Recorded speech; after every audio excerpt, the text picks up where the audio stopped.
પ્રભુ ઈસુના ગૌરવી નામમાં આજના નવા દિવસની ભેટની પ્રેમી સલામ.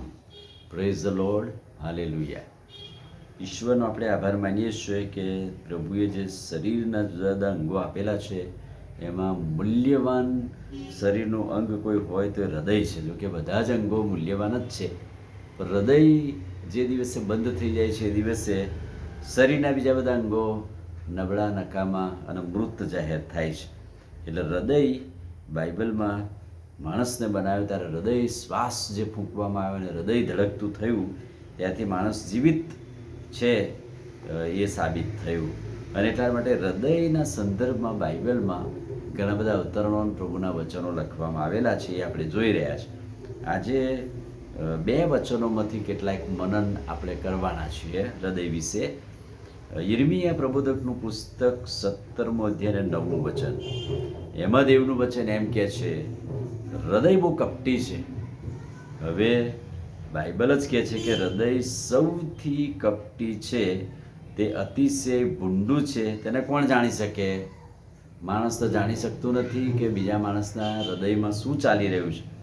તો પ્રભુ જવાબ આપે છે. પ્રભુ કહે છે, હું યહોવા તારા મનમાં શું છે તે શોધી કાઢું છું, હું અંતઃકરણને પારખનાર છું. એટલે કે યિર્મયાહ 17:9 એ હૃદય સૌથી વધુ કપટી છે, તે અતિશય ભૂંડું છે, એને કોણ જાણી શકે? માણસ તો જાણી શકે નહીં. હૃદયની ભૂંડાઈ, હૃદયની જે બાબતો છે કોણ જાણી શકે? અને એટલે પ્રભુ કહે છે કે હું તો અંતઃકરણને પારખનાર છું. બીજી વાત, હૃદયની વાત, માથીની સુવાર્તા 15મો અધ્યાય 18 ને 19 વચન. મોંમાંથી જે નીકળે છે તે હૃદયમાં આવે છે, તે જ માણસને વટાળે છે. એટલે માણસનું જે હૃદય છે એ હૃદયમાંથી નીકળેલી વાત એ મોં મારફતે સાબિત થાય છે. એટલે કે માણસ કેવું બોલે છે, કેવો વ્યવહાર કરે છે, એ સાબિત થાય છે કે એનું હૃદય કેવું છે. અને એટલે બાઇબલ કહે છે કે હૃદય મોંમાંથી જે નીકળે છે એ હૃદયમાંથી આવે છે. અને કઈ બાબતો માણસને વટાળે છે? તો બાઇબલ કહે છે મોંમાંથી નીકળેલી બાબતો હૃદયને વટાળે છે, મોંને વટાળે છે, માણસને વટાળે છે. એટલે કે માણસને બદનામ કરતી બાબતો, ભૂંડી કલ્પનાઓ, હત્યાઓ, વ્યભિચાર, ચોરી, જૂઠી સાક્ષી, નિંદાઓ એ હૃદયમાંથી નીકળે છે, એ માણસને વટાળે છે. શારીરિક રીતે તો માણસ ખાય પીવે અને શરીરને નુકસાન કરે છે, પણ હૃદયમાંથી નીકળતી વાત એ માણસને વટાળે છે, એમ બાઇબલ કહે છે.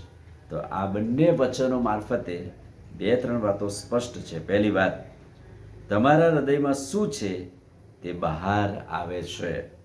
હૃદય એક લાગણીશીલ જ નથી, પણ વ્યક્તિના અસ્તિત્વ, ઈચ્છા અને બુદ્ધિનો એક ભાગ છે. કેવળ હૃદયમાં લાગણી જ સમાયેલી છે એવું નથી, પણ તેનું અસ્તિત્વ, તેની ઈચ્છા અને બુદ્ધિનો એક ભાગ છે. અને બીજી વાત, ઈશ્વર પથ્થર હૃદયને માંસનું હૃદય બનાવી દે છે. ભલે હૃદય કઠણ છે, કપટી છે, નબળું છે અને પોચું છે, પણ પ્રભુ કહે છે કે એવા પથ્થર દિલને પણ ઈશ્વર માંસનું હૃદય બનાવે છે. અને આ વચનો દ્વારા હૃદય વિશેની વાતો પ્રભુ આપણને સમજવા કૃપા આપે. આમીન. પ્રાર્થના કરીએ. વાલા પ્રભુ, આજે સવારે તમારા અદ્ભુત ને ખાતરીદાયક વચનને માટે આભાર. હૃદય તો કપટી છે, એમાંથી નીકળતી વાતો માણસને વટાળે છે, એની ભૂંડાઈ, નબળાઈઓ, તકલીફો, પણ તમે કહ્યું છે કે એવા હૃદયને હું માંસનું હૃદય બનાવીશ, હું એને નમ્ર કરીશ, હું એને સારું બનાવીશ. અને એ વચનને માટે આભાર. વચનના પ્રકાશમાં અમને દોરો. પ્રભુ ઈસુના નામમાં માંગીએ છીએ, સાંભળો ને માન્ય કરો. આમીન. God bless you.